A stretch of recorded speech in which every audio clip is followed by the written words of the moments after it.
Hey guys, so I just wanted to do a quick video today. So I had a chance to go out and film part 2 of my 22 long rifle ammo comparison. Obviously shot out of my Ruger Precision Rimfire. I had a chance to try out 10 more different ammos today. Had my shooting partner Ross go with me. He's tired because it's cold outside. It's about 15 degrees here in Ohio. So anyway, without talking too much about that, I'll get right into it. Today I had the opportunity to try 10 different kinds of ammo. So the first one that I tried, I'll go ahead and show you the target here, was a Cci Stinger. Now for whatever reason, I don't know what it is. My chronograph doesn't really like 22 ammo very much. I spent most of the day shooting. I shot my 308 quite a bit today and it picked up every one. For whatever reason, it has to be like perfectly perpendicular to pick up these 22 rounds, but it got some of them, it didn't get others. But anyway, I'll still talk about it. So first group was a Cci Stingers, and these were given to me, and if you're watching, thank you very much, I appreciate it. And they're 32 grains. They're rated about 1640, and I would guess that's pretty much what they are. And like I said, for these particular ones, my chronograph didn't pick them up. If you were to buy these, you can get them around $6.99. So here's my group that I shot with these. Very surprising. I haven't read very good things about these Stingers just because they're going so fast and the bullet's so light. But so here's the group here. If you take this guy out, it would be close to a little over an inch. And just side note, this was the last one I shot, and it was almost a dead bullseye, so it kind of made me laugh. But all things considered, this is pretty good. If you're going out and you're shooting critters and varmints or whatever you're shooting, this is a solid choice. I was really happy with this. It was very surprising. Again, this was given to me. Again, thank you. I appreciate it. Shot better than I thought. Definitely be shooting the rest of this and probably going to be buying some more when you go out and shoot longer range targets. The wind will probably push these around a little bit more than the other ones just because it's so light, but that doesn't matter. But anyway. Next, we got Federal Hunter Match. 40 grains here. 22 long rifle. It's rated at 1200 feet per second, and this was another one that my chronograph didn't pick up. You can pick this up for about $5.99, and I got all these off of Midway USA. So here's my group, and this was the second one that I shot, and who knows, I didn't even see it. I thought it went off the target until I walked out there and picked it up. So I don't know what was going on with it. I didn't measure that because that's obviously a one in a lot. Without that gun, it was about a little over an inch, which isn't too bad. And you can pick this up for about $5.99. Not quite worth the money, but I'm glad I tried it out. Some people like this, some people don't. But didn't work for me. Next, I'm going to dive into the Eley world, which I haven't really done with this rifle. I have a 1022 that I've shot Eley with. Shoots okay. First one that I went with was Eley Club. 40 grain, rated it at 1,085 feet per second. Again, a little bit disappointing that my chronograph didn't pick this stuff up. This is out in the middle of nowhere. I still measured it. Measured in at 1.33. Take that out, not too much better because of these here. I don't know. Not awesome. Had a pretty good, these were in the middle of the group. Getting a little bit better, but still. For over $7, I would like this to perform better. And again, I know these, if you were to take them out and shoot 40 or 50 in a row, your groups would probably tighten up. But I didn't have time. It's cold out, and I don't really have any interest in doing that. So I know these are probably better out of some people's rifles, but for today, for a 10-shot group, not the best. I'll shoot the rest of them, just see what I get, but I probably won't be buying more. So there's that. On to the next set. So I was able to get a couple more boxes of the SK brand. And this first one is the SK Rifle Match. And these are 40 grains. A little bit disappointing that my chrono didn't pick these up either. Not the greatest group in the world. Eliminate this and you're an inch, but still, for almost $9 a box, definitely thought it'd be better than this. And again, I'll take it out and I'll shoot more groups with it, but using the same comparison that I've done with all the other ammo, not the best performer. But anyway, here's how it did out of my rifle today. toss that away. Next, probably the most popular ammo that I've read about. And I'm glad that I had an opportunity to get this. It finally came in stock on Midway, so I picked up some. And it works as advertised. Lapua Center X, 40 grains. And this one was probably me, I don't know. But you can see here, super consistent. I mean, this is pretty much all one group. It reminds me a lot of the Wolf match like I have. And I can talk a little bit more about that later. But as is, measured with this little flyer, it was a little bit over an inch. Going at 974 feet per second. Now, something to note about this ammunition.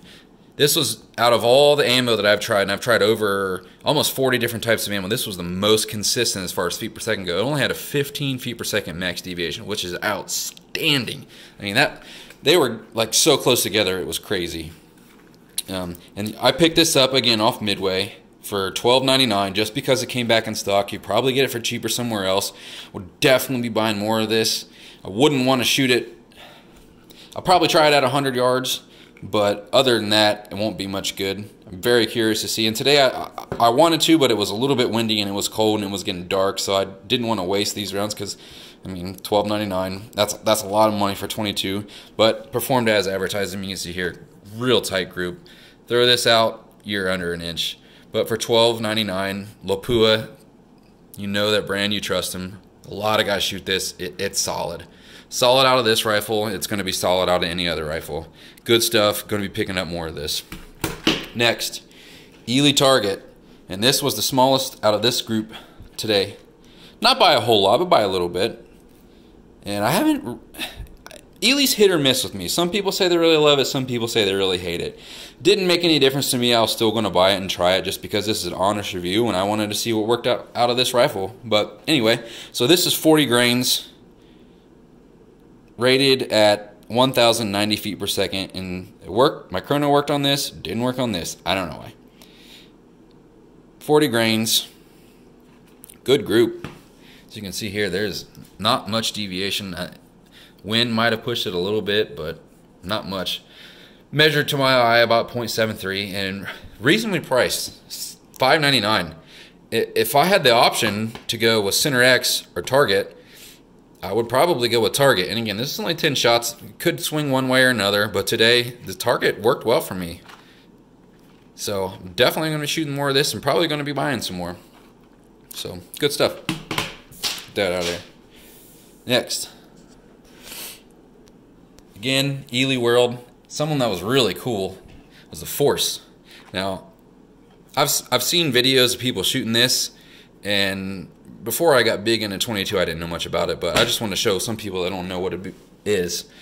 It's a black bullet. It looks really neat. But I'm sure everybody pretty much already knows that. Anyway, Force shot really well. Very, very happy with this. Another thing to note about this is 42 grains, and it was going over 1,000 feet per second. Almost 1,100 feet per second today. Which is, it's moving pretty fast, so it's a little bit higher in that sweet spot and a little bit heavier than most ammunition. So I was happy with this. This group measured in, these are inch circles, so as you can see, it was just slightly, center to center, under an inch, which I was happy with. I mean, today wasn't the best of condition. It was windy, it was cold, but max deviation was 58 feet per second. My chrono did pick these up, and I bought these for about $6.29. Probably buy 500 more of these. I was really happy with these. They shoot fast, they shoot good, and it's got a black case, so you know, hey, that guy's shooting some Force. Anyway, good stuff. And the box is cool. These are cool boxes. But shot really good, pleased with it. Will buy some more. Next, another SK. SK pistol match. Rip the darn box. Shot good, 40 grains, 985 feet per second. This group to my eye measured at 0.89 with max deviation of 62 feet per second. So this is a good group here. I was really pleased with that. And I picked this up for $7.99 a box. Definitely going to be trying some more of this stuff out. Shot really well today. Very pleased. Better than the rifle. Good stuff. On to Aguila. Now, I don't post a ton on the forums I did post my last video on there, and some guy reached out to me and said, hey, try this stuff, sent me the link, so I bought a box of it, and he said, this shoots really well for me, or what did he say? He said, just try it. So I did, and as you can see, not well. I had to draw a line here because these were pretty crappy groups. And this is standard velocity, 40 grains, and it was going 1,027 feet per second, and not a good group. And you can see here, not a lot of left to right, just a lot of up and down, which tells me that that's not very consistent. Measured in at 2.42 with a 75 feet per second max deviation. Poor showing for Aguila. They usually shoot pretty well to this rifle. Definitely shot like it was $2.29 a box. Not going to be trying this stuff again. I'm glad I tried it because it could have shot well, but not going to be trying it anymore. But anyway, get it out of here. Last one I tried of the day. The second type of ammunition that's going super fast was this stuff. Aguila Supermax, 30 grains. And I'm really disappointed my chrono didn't pick this stuff up. I can't recall what they rated at. I think they say it's around 1,700 feet per second, which is moving. Either way, it didn't shoot nearly as good as the Cci Stingers. As you can see here, here's okay, but you have this mess to deal with, and these weren't me. I was holding steady like a rock because I'm steady like a rock, and it was just all over the place. And for $4.99 a box, I won't be buying any more of this. If I'm shooting critters, I'm definitely going with the Cci Stingers. But again, this is my rifle. Your guys could shoot this stuff way better than the Stingers, but who knows? So anyway, worth the buy. Won't be buying any more of this. Fun to shoot. It's a little bit louder crack than all the other ones, but anyway. So I hope this helps you guys out a little bit. And again, like I said, I know that this was just these results today. It was cold. Your rifles are going to shoot way different than mine, but I hope I can at least help you, point you in the right direction anyway. And these are real velocity readings, and the same with all my other ammunition. I gave them a fair shake. I wanted all of these to shoot well. That's a lie. I didn't want Midas Plus to shoot well because it's like $20 a box, but it did anyway. So here's how this stuff performed for me. I probably won't be buying too much other 22 ammunition because how much worse or better can you get than the stuff that I've already bought? I try to get the stuff that is popular, that you can readily get it, and that isn't crazy expensive. But anyway, if you guys have questions, just hit me up in the comment section. I love to hear from you guys. I'm surprised how much back and forth I've had from my last videos. You know, like I said, I'll answer any questions, and I love to hear from you guys. So I appreciate the feedback, and good shooting.